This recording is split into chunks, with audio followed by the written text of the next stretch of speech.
Hello and welcome back to another episode of Beyond the To-Do List, a podcast about productivity. I'm Eric Fisher, your host, as we discuss the true goal of productivity, living a more meaningful life.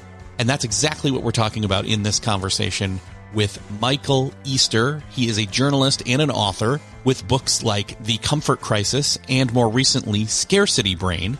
And in this conversation, we're talking with him about his personal journey of overcoming alcoholism and that being a catalyst for him on a continued journey into how our brains are wired and why we make the decisions that we do when it comes to addiction and comfort and discomfort. And we're going to talk a lot about modern life convenience and how that's getting in the way of us actually making good decisions for ourselves. And I'm not just saying, hey, get off my lawn. Or we used to walk to school uphill both ways and we had it harder, so we were better off for it. It goes much more beyond that. We're going to talk about his concept of scarcity brain and how it's about never feeling like we have enough despite having so much in the way of modern conveniences. We're going to also talk about social media and technology and how they end up being like slot machines wiring our brains in ways that make it hard for us to make good decisions. And when it comes to productivity, you want to be able to, 1, have a strategic mind about it, 2, make good decisions, and 3, follow through. So this is going to aid in that thought process. If you've ever just felt like I'm distracted all the time, I'm always doing things I don't want to do when I know I should be doing other things that I should do, this episode is for you. So I'll get out of the way and just say, enjoy this conversation with Michael Easter. Well, this week, I am privileged to bring to you Michael Easter. Michael, welcome to Beyond the To-Do List. Thanks for having me, man. This will be fun. I'm really excited, and you've got a newer book out called Scarcity Brain, but you also are the author of The Comfort Crisis, and I couldn't help by looking at the two of them. Like it looked like it was a 1-2 punch or a first salvo and then a sequel or a follow-up, and I wonder if you see it that way, like, hey, here's the first intro, and then here, I'm going to double down. So when I decided to write Scarcity Brain and was kind of centering on the concept after writing The Comfort Crisis, I didn't think the two books had anything to do with each other. I thought they were totally different. The deeper I got into Scarcity Brain, the more that I realized that they are similar themes and they deal with similar concepts in the sense that The Comfort Crisis is about how we have engineered our world to be easier, more effortless, more comfortable. And while that is great, it's a part of progress. It also hurts our health, our productivity, our mindset in many different ways. And there's definitely some downsides to always doing the next most comfortable thing. So when I get into Scarcity Brain, it kind of looks at, everyone knows everything is fine in moderation. Then the question is, okay, well, why the hell are we all so bad at it? Right? And it looks at how humans came up in these worlds of scarcity where everything we needed to survive and thrive was scarce and hard to find. And we have very recently, in grand scheme of time and space, tipped into abundance of all these things. And we don't have rails on that. And often, so the kind of overarching theme between the two books is like you have to do slightly hard things in order to improve your life, whether that's choosing the uncomfortable thing in the form of exercise or, maybe I'm going to skip a meal. Maybe I'm going to sit with boredom and see where that takes me. Or it could be the hard thing of sort of resisting this world of more that we live in. So I think some people would agree with you, but others I think are thinking, wait, you're saying we're more comfortable than ever. Why don't I feel like I'm comfortable? Like I don't live or don't feel like I live in an abundant life. And I think you'd have an answer for that, right? Yeah. So I'll refer to this part of the Comfort Crisis where I talk about this research that basically found as humans experience fewer and fewer problems over time, we don't become more satisfied. We simply look for the next problem. But as the world has gotten better, safer, more efficient in many ways, we don't realize it, right? We just find the next thing that we think is problematic, but it's not actually that big of a problem in the grand scheme of time and space. So your brain is always looking for the problem in your life. So you go, yeah, I'm not that comfortable. It's like, well, 100 years ago, we didn't have air conditioning. People didn't have cars.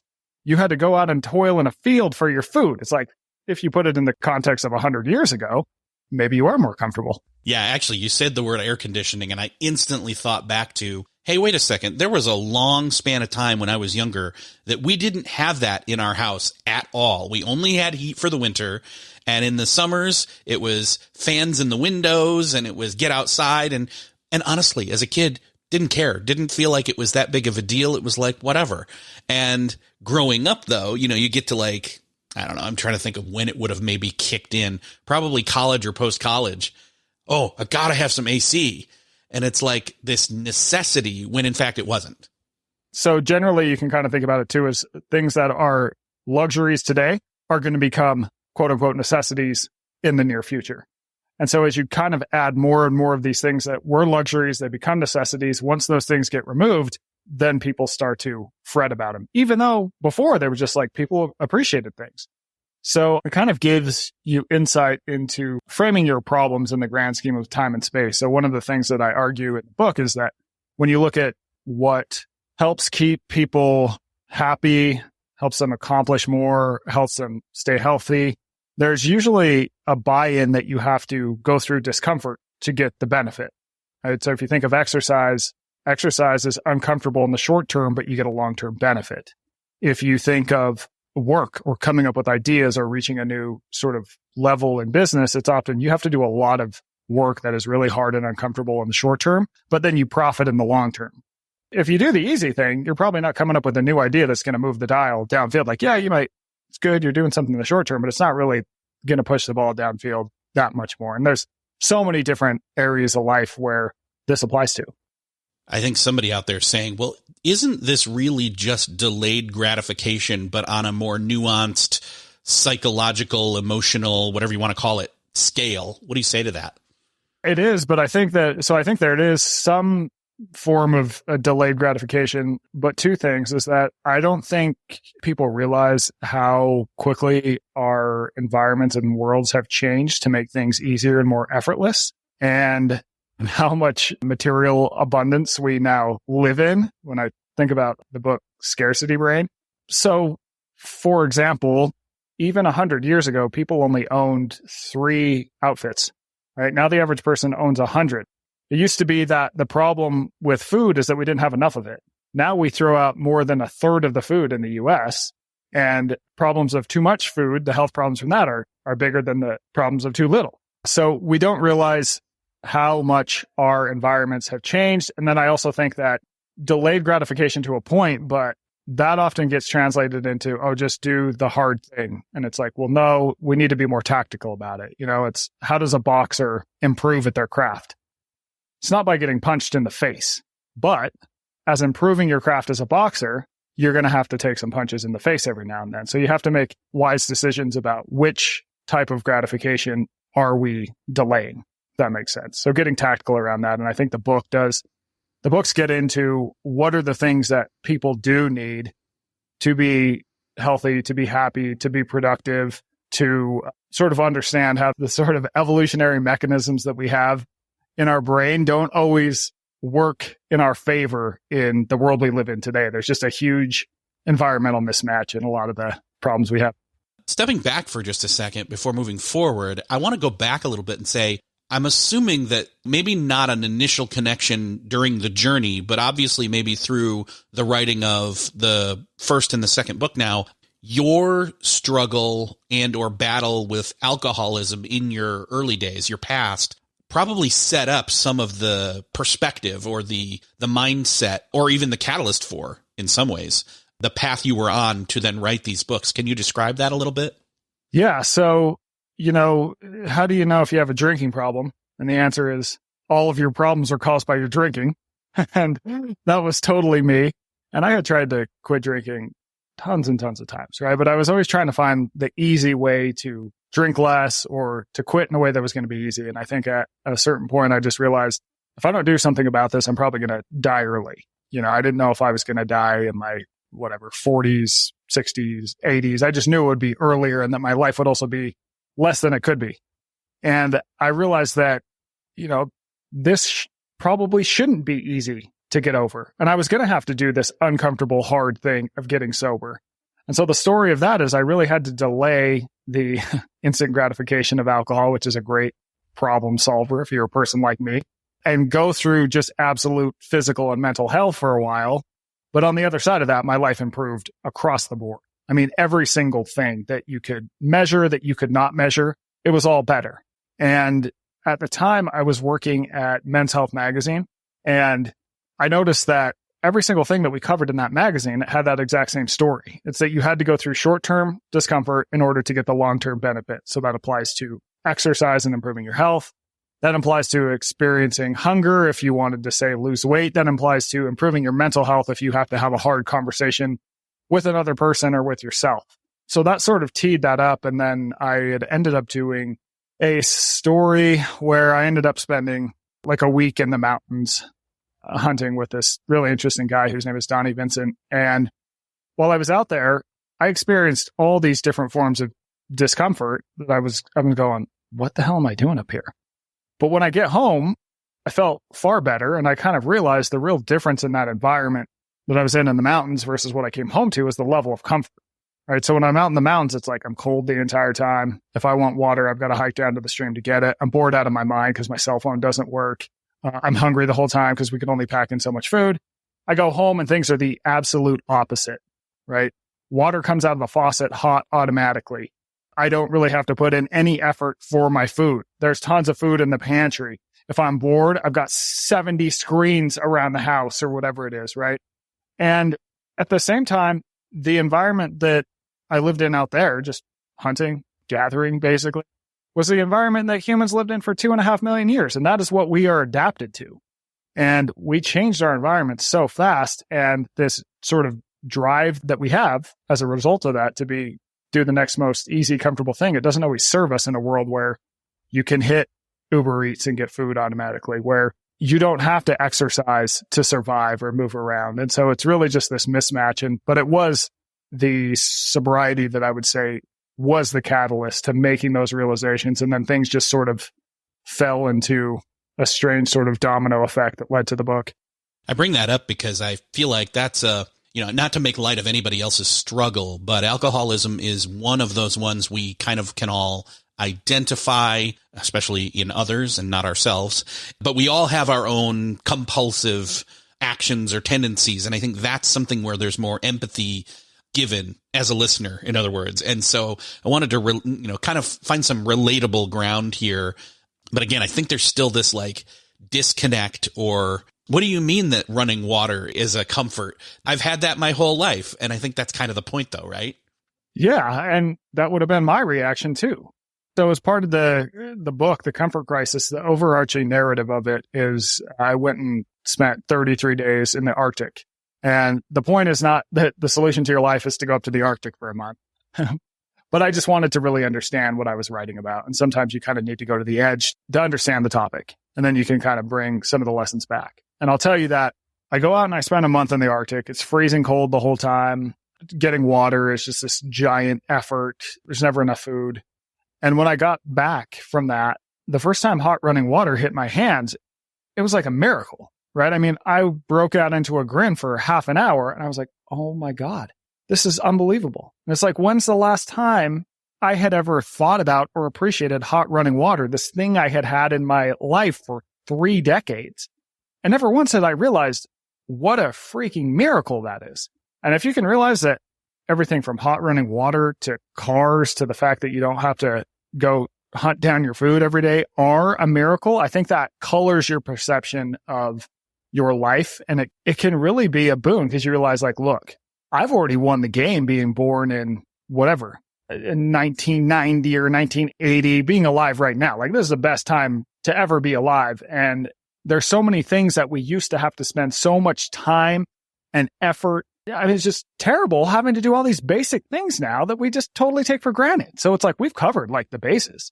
And now we have an opportunity to go, okay, what interesting things can I do now? You don't have to worry about the water, right? We got that. So what kind of cool stuff can I do with my life? I hear somebody that's an older listener thinking, well, you're calling it like scarcity mentality or scarcity brain. I'm calling it get off my lawn, or we used to have to walk to school uphill both ways. We had it much harder and it made us better for it. I don't think you're disagreeing with them to a certain extent. But at the same time, it's like, well, duh, but progress, like technological progress has achieved a certain level of convenience is the word I'm going for here. And yet that convenience arguably doesn't necessarily make us better. Right. So I kind of like to explain. So when we talk about, a lot of the problems that I highlight in my book, like the fact that we've engineered physical activity out of our lives, that we've engineered kind of hyper palatable food into our lives, that we now spend 12 to 13 hours engaged with digital media, that all comes with side effects. The fact that we spend 93% of our time indoors, on and on and on. Those all come with problems. At the same time, I will take those problems to the problems that we used to have of not having enough water, all these things, right? So they're good problems to have in the grand scheme of time and space, but they're still problems that we need to address if we want to really kind of like milk this strange moment that we've all been born into that has a lot of opportunity. Yeah. Let's make sure that we define specifically, like we're talking scarcity brain. Someone says, okay, that's an interesting term. I mean, we've probably already covered it, but let's just make sure we hammer it and lock it in. What do you define the scarcity brain as? Yeah, I simply define it as the feeling that you never have enough. We're creatures that adapt. We get the thing and we go, oh, great. What else could I get? Right? So we normalize to our circumstances and we're always sort of craving and wanting. And there's good evolutionary reasons for that. In the past, when you didn't have enough food, when food was scarce, when information was scarce, when possessions were scarce, if you were the type of person who was always trying to get more and more and more, that would give you a survival advantage. But now where we live in a world where we can get more and more and more, and our survival doesn't depend on it, it can often work against us. In other words, we have more than enough, but we still want more. And it's because we don't really know that we have enough or more than enough. Yeah, evolution didn't give us a governor on too much. It cued us to think we never have enough, right? That's a great survival mechanism in a world where there isn't enough, where things are scarce, but it isn't in a world where we do have enough. The scarcity loop stems from that. Can you define what that means? Yeah, so I think probably some context is useful. Big picture is you can think about this as the sort of most powerful addictive habit loop. And I started thinking about this because I live in Las Vegas, where there's slot machines everywhere. I mean, they're in grocery stores, they're in gas stations, they're at the airport, and people will sit down at 7 a.m. and they will play for hours and hours and hours. And I look at that and I go, that doesn't make any sense because the house always wins, right? No one ever makes money in the long term on slot machines. So why the hell would someone do that? So my job as a journalist, when I go, why the hell would someone do that? I have to go chase down the answer, right? And I end up talking to a slot machine designer, and he tells me basically slots work on this 3-part mechanism that I call it the scarcity loop. So there's opportunity, unpredictable rewards, and quick repeatability. So with slot machines, you have an opportunity to win money. The rewards are unpredictable, meaning that if you keep playing and playing, you're going to win at some point, but you don't know how much and you don't know when it's going to happen. And then quick repeatability, you can immediately repeat a game. So the average slot player plays 900 games in an hour. That's more than we blink. So I learn about this, and the guy kind of tells me, yeah, this thing isn't just in slot machines, though. I mean, it's in a lot of things today. And you start to look at this 3-part loop, and it's what makes social media work. It's been put in personal finance apps that have really grabbed a lot of users. It's in dating apps. It's in sports betting. Really anything with unpredictable rewards that people tend to get hooked on is driven by this loop. And it's really kind of the foundation of addictive behavior. I remember the one time I landed in Vegas on a flight and took a look to the left or the right to try and find a bathroom. And before I even could find a bathroom, I found a slot machine. So, yeah, this town wasn't built on winners. They're there for a reason. Yes. Well, as you say, the house always wins. And we've all heard that. And yet we kind of don't realize that we're carrying around in our pocket a slot machine all day, every day. Totally. That's exactly what makes social media work. So opportunity, you have an opportunity to either get likes and comments, and that feels good, but you don't know when you're going to get them. You don't know how many you're going to get. You could get a ton and go viral and, oh my God, this is the most amazing thing that ever happened to me. Or it could be 2 likes or a comment that says, yeah, you look ugly, or whatever it is, right? And then it's like, oh man, that sucks. And then you check and recheck that phone all day. Or it could be piece of content, right? Swiping through infinite scroll, looking for that piece of content that's going to be like, make you laugh, make you upset, make you outraged about something. And you just keep repeating and repeating and repeating. I believe the term is like losses disguised as wins. So even when we don't get the satisfaction from, oh my gosh, my post went viral in my little social circles, a lot of people liked it, commented, whatever. It's the other direction where it's like, well, since we, in theory, don't have any more real problems, we're going to go looking for them. And anything anybody can say to, I hate this word, but I'm going to use it, trigger us. We decide to be triggered by things. Yeah, exactly. And losses disguised as wins is language developed by casinos. So one of the things that really made slot machines take off is that they weren't popular until the 1980s. No one really played them. And then in the 1980s, this guy named Cy Red, he came in and he really took this scarcity loop and tweaked it and figured out the perfect way to get people to play more longer. And one of the keys to that was losses disguised as wins, which is when you play a slot machine, let's say you're betting $1, you might win, quote unquote, 50 cents.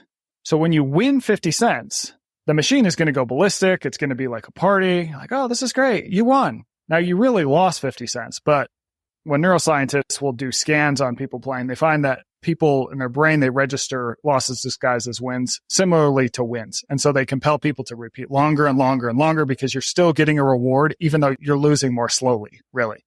It's the frog boiling in the pot. Kind of the slow boiling of the frog. In other words, he doesn't notice it. It's just like, this is comfortable. It's a hot tub. And then he's dead.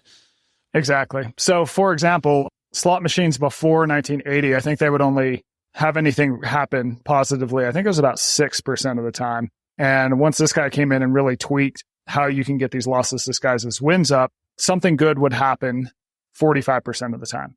But it was like the slow burn. But people, even though they would spend more time on the machine, they would play more money. They tended to bet more money over time. So instead of you lose your $10 in 3 minutes, which that sucks, that's really boring, I'm not ever going to do that again. You would lose your, say, $20 in 20 minutes or 30 minutes or whatever. And you're like, oh, that had some highs, some lows. That was kind of action packed. And you might have some swings, but eventually you just bottom out. And then you're more likely to come back and play the machine. I'm a huge fan of the movie, and recently, for that matter, Rounders. And because I used to play, we had a regular game. We didn't really bet for real money. It was more, we'd put in a small amount and we'd buy our chips. And then at the end of the night, somebody'd walk away with $25, whatever. Not that big of a deal. But during that movie, Rounders, one of the phrases you hear a lot is grinding it out. And what you were just describing makes me think of that, where you've got somebody who goes in and they sit there for hours on end. And it's all about this, air quotes, strategy of playing the cards when you have them and playing well even when you don't, and so on. And it's the ups and the downs. And I just couldn't help but think of that as you were describing it with slot machines. Yeah, totally. And so what makes the slot machines interesting is that there's more of like the unpredictable rewards and unpredictable feedback embedded in that. And also the speed. So I think that the quick repeatability of the scarcity loop becomes really important in explaining a lot of sort of, I guess you would call it maybe habit forming technology today, where the faster you can do a behavior, the more likely you are to do the behavior. So in the case of slot machines, when they got rid of the handles, which took a couple seconds to pull, and switched them over to spin buttons, you saw the number of games increase from about 400 an hour to 900 an hour. And then you apply that same logic to, think if you were on whatever your social media platform of choice is, say Instagram or Twitter, if you could look at, say, 10 posts and then you had to click on to a next page button to see the next 10, how much time do you think you'd spend on social media compared to if it's infinite scroll? Oh, it's way less because you've got to actually consciously click to go to the next versus just kind of scroll. And it's similar yet different if you're on that's why I try to do, if I'm going to do social, I try to do it on a desktop because it's further from my face, most likely, with an actual monitor or laptop screen, which is still bigger, better, farther away. 2, it's less tactile. So it's less me interacting with digital content by swiping physically and rewiring my brain to feel like It's something that I'm holding in my hand and playing with manipulatively, with physical touch. But yeah, that psychological click is a decision pivot point. Whereas if you just don't kind of give them that, and it's just kind of, again, the frog in the pot, you just keep going. Yeah, exactly. And there's actually, there's an app that is called ClearSpace that I think is really great. You choose which apps you want to apply it to, and it basically inserts a pause and it slows down that quick repeatability, because a lot of times people will, you're in a line, people pull out their phone, they load some app reflexively, and then they just kind of dive in. But if it inserts this pause, so it goes, are you sure you want to use this app? And you go, yes. And then it goes, okay, well, let's take a breather for 10 seconds. You breathe in, you breathe out, shows you a nice quote about, how to live a life in your time and attention. And then you have to choose, how long am I going to spend in this app? 5 minutes, 10 minutes. So that way you can only get sucked in for so long, right? So just by forcing intentionality, it just plummets people's screen time and slowing down that quick repeatability. Very cool. I'm going to make sure to link up to that in the show notes for sure, because I had not heard of that before. I know that you, in the writing process and the research process for Scarcity Brain, you talked to a lot of different people all over the world. What were some of the maybe most surprising findings that you came across? I think that I had some interesting findings around food and the food system. So the reason that I got interested in this is when you look at how people in developed countries die, the number one killer worldwide is by far cardiovascular disease. So heart disease, strokes, and we totally ignore it. Like, you look at what people worry about, it is not heart disease. You look at what the media covers, it is not heart disease. And so I'd always thought that was a really fascinating mismatch. And then I come up on this study that studied this tribe called the Chamane. They live in the Bolivian Amazon. And it found that they have the healthiest hearts ever recorded. So they basically don't die of heart disease, and they can live relatively long lives.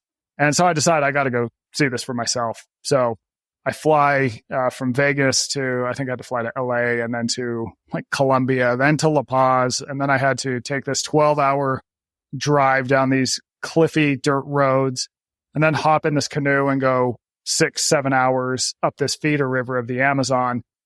And we pull up to a bank, and it's like, well, it's looked the exact same for the last 6 hours. Are you sure we're here?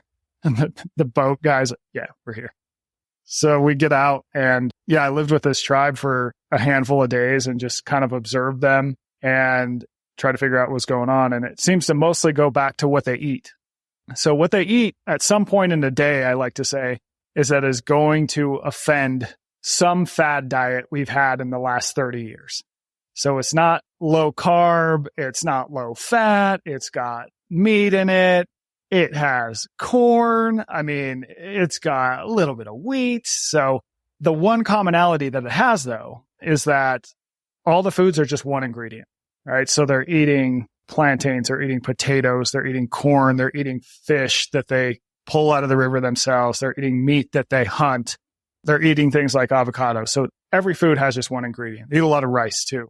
And when I tried to figure out, okay, well, how would that factor in, right? And it's that simply by eating those types of foods, people tend to eat less. And it goes back, a lot of it, to that quick repeatability part. So when I talked to a guy who's an executive for a junk food company, he said, if you want to get a junk food to sell, it's got to have 3 V's. It's got to have value, it's got to have variety, and it's got to have velocity. So it's got to be cheap. There's got to be a ton of different types of it. We can't just have one Dorito. We need 79 different kinds of Doritos. Yes. And it's got to be fast to eat. The speed is the really important thing. So when you look at how much people eat, if they're eating foods that are unprocessed, just have one ingredient, versus foods that are highly processed, people who eat highly processed foods eat about 500 more calories a day. And the whole reason for that is because those foods are simply much faster to eat. So you've eaten more before you've filled up. And so it very much just goes back to that. I just found that a very usable thing. Okay, most of the foods I eat should just have one ingredient. They should be rather simple. That's not to say don't ever eat processed food. Of course not. It's I don't want to live in a world where I can't eat, whatever 80th new Dorito they just released. But I think it needs to be built on a foundation of eating rather simple foods that humans have for thousands and thousands of years. Well, since we're talking kind of in a prescriptive manner with that, when it comes to one of the main things we've talked about here, food, And I would say it's basically you're choosing, you're conscious and you're choosing actions based on awareness. Is there any other aspect of food that we should have more conscious effort or conscious action around? Yeah, I can't remember if this book gets into this, but this is because you brought up the term awareness. I think because of the way food is processed today, we often don't know what a serving size is. So a lot of people will go, okay, I have this goal, and it doesn't necessarily have to be a food goal. That's the example we'll use. Could be any goal. I have this goal. So the goal is point B. And they go, okay, I'm going to go get to point B. The problem is that they haven't found point A, right? So it's kind of like you call me and you're like, hey, I need to get to the Las Vegas Strip. What do I need to know? Okay, well, where the hell are you? Right? Because if I tell you to go west and you're already west, like you're just getting lost. So people don't know where point A is. And in finding point A, that takes observation. That takes figuring out where you're at now. As you find point A, you start to observe your own behaviors. Your behaviors start to change. This is what's called the observer effect. And it's a nuisance to scientists because, say, if scientists are studying worker productivity, the minute they start watching the workers and go, okay, how productive are the workers? What do you think the workers do? Appear more productive. You're being watched. They work harder. Yeah. Right? And so this is something that you can actually use on yourself. So we'll go back to the example of food. It's like if you go, okay, I want to lose weight, I'm going to have to eat differently. Well, what do you eat now? How do you really know that, right? So just taking some basic measuring, you'll start to learn things like, and I did this on myself. Oh, what I thought was one serving of peanut butter is actually like 4 servings of peanut butter and 800 calories, like more calories than a number 5 at McDonald's or whatever. And so that simple act of awareness going, oh, I'm starting to figure out where point A is. Your behavior starts to shift and just simply get you closer to point B without having to undertake these drastic measures, right? Because when people go point B, they're like, I'm going to do all this crazy stuff to get there. And it's like, no, you might have to just be more aware of what you're already doing and make small tweaks that are going to be much more sustainable in the long run. Okay, so let's do this with 2 other things that I kind of remember from this conversation so far. Point A and point B. Well, let's just talk point A. Let's talk point A for technology for a second, but also let's talk physical activity. Those are the 2 other ones I was kind of thinking of. Okay. So technology, when you look at why people use their cell phones, only 10% of the time it's because of an alert. You got a text, a thing, the New York Times popped up and told you that the world is ending again today, whatever it might be, right? And 90% of it is because we feel some sort of internal discomfort. Oftentimes it is boredom. Oftentimes it is stress. And so I think if you can start to observe whenever you pull out your phone, go, okay, I'm just going to write down why. When did I pull it out? What am I feeling right now? It's going to be a pain for like 2 days, but you're going to start to go, oh, I pull out my phone around this time. And this also happens to be the time that, I don't know, I get emails from my boss and that stresses me out. Or from 3 o'clock to 5 o'clock when work sort of slows down and I'm bored. So then you can start to go, okay, well, if I'm trying to solve the boredom problem, now I can start to go, all right, what else could I do with this boredom? What things could I do that are more productive?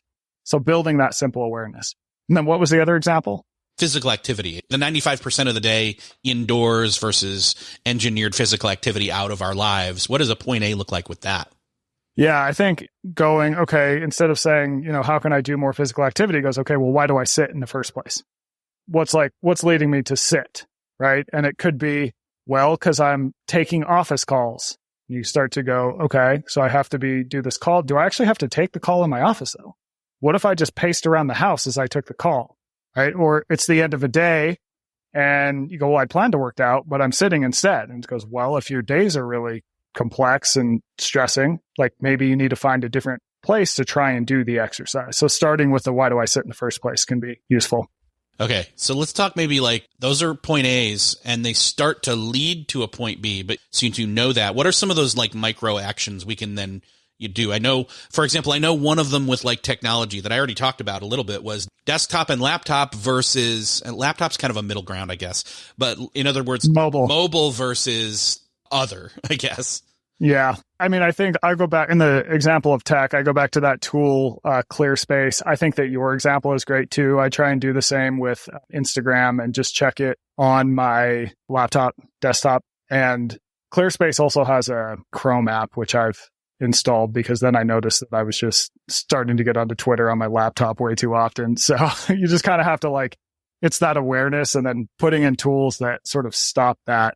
With physical activity, I think one thing I would say is that, so a study that really changed my thinking about all things, but physical activity in particular, is that it found 2% of people take the stairs when there's an escalator available.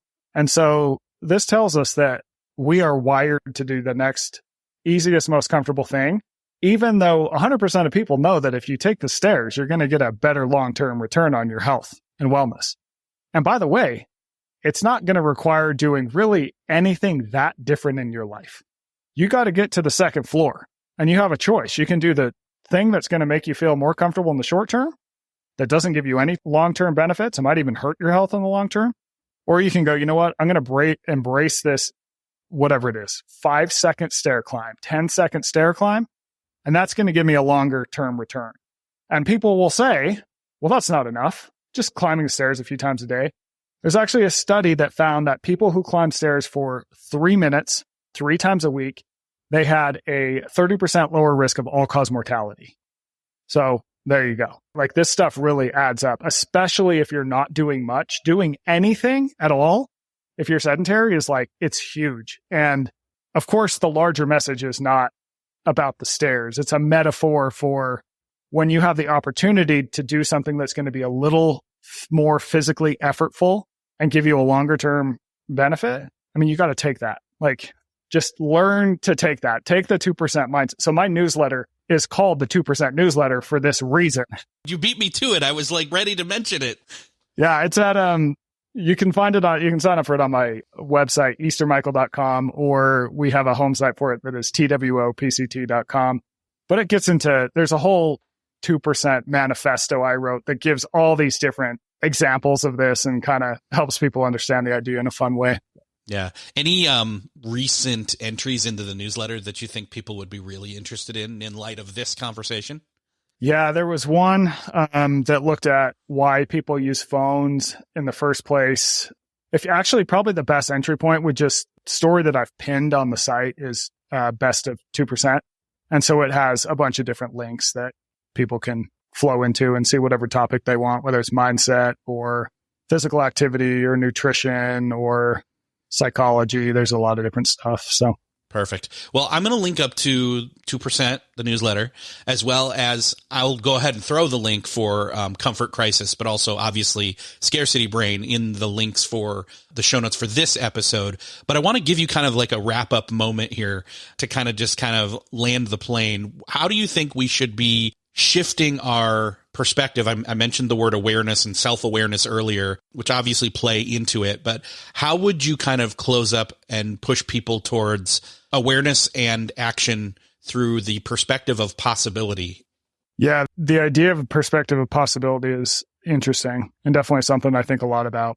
So what I'll say is that after I spent a month in the Arctic and my work has taken me to a lot of really interesting, but also trying places. And I've found people in conflict zones in the middle of the jungle, in countries that are some of the least developed on Earth, that are seemingly more happy and more satisfied with what I find in my subdivision here in Las Vegas, right? And so I think that really everything kind of starts in your mindset. And I do think that the 2% mindset can be a good way to sort of help people push back and build a little bit of resilience, I would say. And I found that people are way more capable than they realize. And I think there are good evolutionary reasons why people are underconfident, but overly capable, for sure.